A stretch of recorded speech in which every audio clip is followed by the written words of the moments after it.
Why write this book? What's the impetus for this book? What's the motivation behind Gnar Country? The book is about peak performance aging. And there were sort of books come from, at least my books, they come from like a dozen places. So I could pick any story, but I think there's two here that are going to be most relevant. The first was something that, forget peak performance aging for a second. At the Flow Research Collective, we train folks in peak performance, and wildly diverse group of people work in like 130 countries and tens of thousands of people every month. But there was this commonality among like everybody we trained, which is the applied side of peak performance remained a mystery. Like you can stand on a stage, you can tell people this is how flow works, this is how peak performance works in the brain, in the body. But until you get to the day-to-day trenches of trying to put this stuff into practice, it's just words. And how to convey that information was really tricky. And nobody had really ever written a book about applied peak performance, because you have to take on like a really big challenge, and then you have to essentially do a diary. And that would be mostly boring. It's a writing challenge. But I knew that when going in, right? I was like, okay, I'm up for this writing challenge. One, I thought the adventure I was going on lent itself to that. I could do it as the kind of storytelling I needed to not bore the shit out of my reader. But it was to solve a problem for our clients, which is like, what does applied peak performance really look like on a day-to-day basis? Part one. And part two was really sort of what the cover says. So for reasons we could probably get to later on, flow science runs smack into adult development. So in a sense, a large portion of what do we mean by peak performance, or some portion of what we mean by peak performance, is also the same thing as what it means to become a very successful adult, right? There's a tremendous amount of overlap there.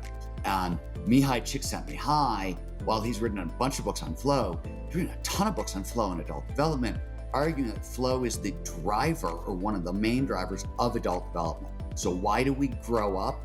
We grow up through flow states. And why does that make any sense? On the other side of flow states, because we're pushing on our skills to the utmost to get into flow, we learn stuff. And learning is way amplified in flow, right? So we come out the other side, we're more adaptable, we're more complex, wisdom increases, expertise increase, empathy increase. These are all things we associate with sort of maturity. So Csikszentmihalyi noticed this, a lot of other people noticed this. He worked on this, and he also worked on the question, does flow help us age better? And the answer is yes, for a ton of different reasons. It boosts the immune system. It specifically targets some of the real chronic issues of aging, on and on and on and on. And that was really prevalent. So the tradition I was in sort of moved in this direction, and I had been researching it for a while. And also there was this need to show stuff to our clients. And finally, okay, third thing, and this will summarize everything, and then I'll shut up because I don't mean to talk your face off, Paul. Third thing is, if you go into the field of what is now known as peak performance aging, and which is really like 14 different fields that have come together in the past 5 years to become peak performance aging, what you learn is that the traditional theory of aging, which I'd like to call the long, slow rot theory, right? It's what we all grew up with. It's the idea that our mental skills decline over time, our physical skills decline over time, and there's nothing we can do to stop the slide. That was entirely true up to about 1995. And then holes started showing up in that research.